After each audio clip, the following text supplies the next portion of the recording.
Всем привет, с вами Мистер Икс, и сегодня я хочу показать вам, как избавиться от такой проблемы, когда во время записи видео у вас есть какой-то шум или шипение микрофона.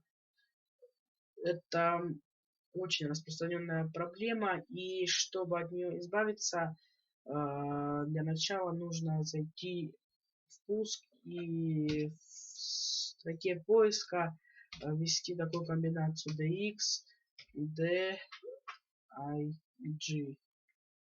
Вот. Так, нажимаем сюда. Сейчас у нас откроется. Вот, нажимаем звук 1, смотрим драйвера. Драйвера тут есть вот Realtek Highs устройство, да.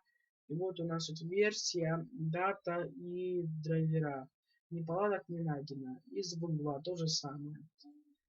Так, если же все-таки у вас есть драйвера, мы переходим диспетчер Realtek HD. Если же у вас нет, то обязательно скачайте. Это очень хорошие драйвера.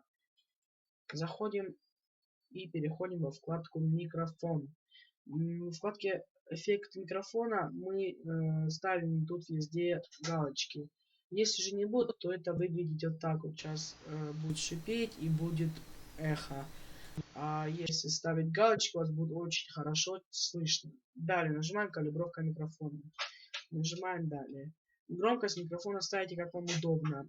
И нужно следить за тем, чтобы вот эта нарастающая линия не перешла за красную, так как будет очень плохо вас слышно.